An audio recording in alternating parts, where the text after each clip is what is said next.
തരാൻ വേണ്ടി പറഞ്ഞത് തന്നെയാണ്, പറ്റിക്കാൻ വേണ്ടി പറഞ്ഞതല്ല. തരാൻ ഉള്ളോൻ പറഞ്ഞതാണ്.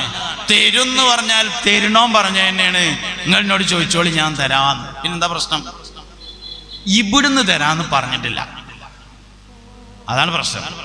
ഇവിടുന്ന് തരാന്ന് പറഞ്ഞിട്ടില്ല, ഞമ്മക്ക് തോന്നുമ്പോ തരാന്ന് പറഞ്ഞിട്ടില്ല, ഓന് തോന്നുമ്പോ തരാന്നാണ് പറഞ്ഞിട്ടുള്ളത്.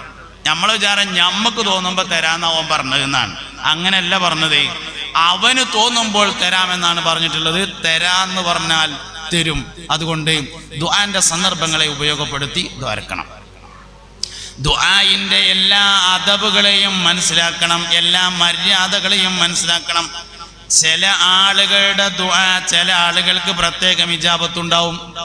ഉസ്താദുമാരുടെ ദുആ ശിഷ്യന്മാർക്ക് പ്രത്യേകം ഇജാബത്തുള്ളതാണ്. മാതാപിതാക്കളുടെ ദുആ മക്കൾക്ക് പ്രത്യേകമായി ഇജാബത്തുള്ളതാണ്. ഉസ്താദിന്റെ ദുആ ശിഷ്യന്മാർക്ക് പ്രത്യേക ഇജാബത്തുണ്ട്. നമ്മളെ മുമ്പൊക്കെ വയതിന്റെ ഒക്കെ മുന്നേ ബുർദബൈത്ത് ചെല്ലും.